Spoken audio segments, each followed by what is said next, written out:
All right, we are back with the Dynasty buy or sell. That's right. We got the off-season edition with Joe Moneybags Mixon. Talk it up. All right. In 2021, he had 292 attempts, over 1,200 rushing yards, 13 touchdowns on the ground, 42 receptions, and 3 touchdowns through the air. He missed one game and still finished as the RB4. Everything finally came together, and we saw the Joe Mixon that we knew that he could always be. No doubt about it. But now, at this point, we have to decide this offseason if we're buying, meaning trading for him, or selling, meaning like I'm going to trade him away at a high at this point. Right. So, Badake, what is your answer here? Are you buying or selling Joe Mixon? I am buying Joe Moneybag Mixon. And look, like Zach said, he was the guy. He was running back 3 this past year, and I think that will continue. In my personal opinion, he is just now hitting his peak. You know, we didn't see a lot from Joe Mixon when he first came in. There was a lot of high praise. Then he got injured this past year in 2020. And, you know, he only played 5 or 6 games, and he missed the rest of the season. And then he really, took off. And I think that the reason why is because of Joe Burrow. This team changes when he's on the field. His presence just elevates everyone around him, and he makes everyone better around him. For sure. And Joe Moneybag Mixon is a result of that.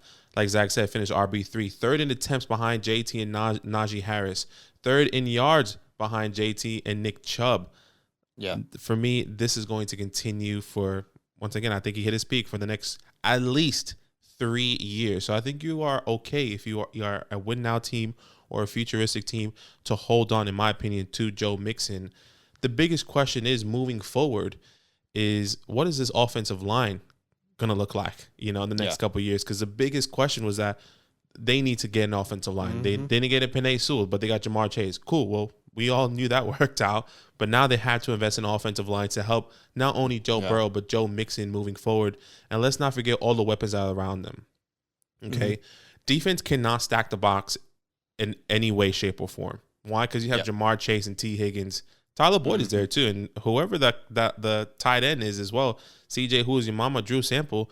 I think Joe Burrow is going to make them relevant. Okay, so there are so many weapons around them. For them to stack the box on Joe Mixon will be a little bit hard. So for me, if I'm you, I'm going all in on Joe Mixon right now.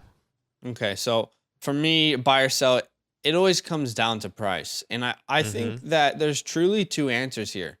If you're a win-now team and you're going to be a win-now team for the next 3 years, then I am buying or holding, right? Okay. So for the next 3 years, do you plan on winning either this year or the year after? Then, probably time to buy. This is a good player to buy in that time period.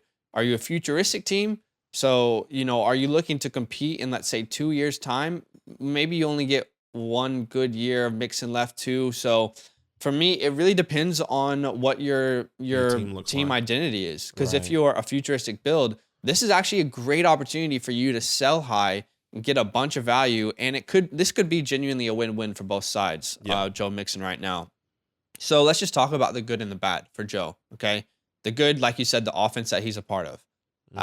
The combo of Burrow, Chase, Higgins makes this a high-scoring team. They actually scored the 9th most points per game in the NFL. And you had to think about it. Okay, well, can these numbers that Joe Mixon put up, can they be repeatable going forward, right? Even if the carries go down, like you said, he had the 3rd most carries in the NFL in 2021. Even if the carries go down, I think he's still going to have a bunch of opportunities on the goal line because of how efficient this offense is. They are going to be continually pushing the ball to the red zone, to the goal line. Last year, 4th in goal line carries for Joe Mixon. 4th in goal line carries. That has a lot to do with the offense as a whole. Okay, think about James Conner. So if Joe Mixon loses a step, which I don't think he is, but if he does, think about James Conner, how efficient he was able to be for fantasy because of the touchdown opportunities in that high scoring offense. Point being, and again, Joe Mixon is on a different type of talent to James Conner, but the point being, the opportunities will remain, in my opinion. Let's also look at the efficiency. 8th in yards created, so that's any yards that were after yards that were blocked for him. 7th in evaded tackles, and like you said, the offensive line definitely needs to improve. It needs to improve. But let's talk about the bad, because we can't ignore the injury history. Okay. Right. Missed 15 games in his career, 10 games last year, like you mentioned. So it's not a reason to freak out, but it should be at least noted when you're doing this process in your head of, okay, should I invest into a player long term? Well, have they had that injury history before? And yes, there have been seasons where we all know where Joe Mixon has severely let us down. Oh, God. And this is the last reason why I would say if you're a futuristic team, now is a perfect time to sell. Right. Okay. Because he's going to be 26 in July. His contract is up in 2025, which is 3 years from now. So he will be 29 when negotiating a new deal. We know the NFL. We know the league. It's no secret that running backs don't get more than a 1 year deal at that point in their careers. Every running back, typically, it's so rare to ever find a running back that gets more than 1 long-term extension. Show me where I'm wrong, in the comments. I could be wrong. But historically, when you look at the position, they only get 1 long-term extension, okay? So, I mean, let me know. Name 1 fantasy running back, dominant fantasy running back at the age of 29 that signed a long-term deal, right? So I do think that there is genuinely 2 good answers here. And I have had a futuristic team that I was building, and I had Joe Mixon, and he just didn't fit my timeline. And I got massive value for him. Everyone loves the Bengals right now. Everyone loves Mixon. Everyone loves Burrow in that team. So it's a really, really good time to sell if you're not planning on winning in the next couple of years. But at the same time, I am completely happy to buy Mixon if he is my missing piece. So I think this was truly a split decision for me based off of team. Right. Okay. So let's talk about what a fair price is to pay them, Badake. I was the only one who kind of presented a selling aspect, so I'll just bring that. If you were to sell him, let's say you're a futuristic team, I would love to be able to get Breece Hall somehow. If that's a possibility, if you can get the 101 in this year's draft and grab Breece Hall, maybe you have to add a pick to make that happen. Right. That is something that I would definitely be willing to do. You go from a 26-year-old running back on his second contract to a 20-year-old running back currently who is entering the NFL, who probably has, another 7 years left, right, as a fantasy relevant running back.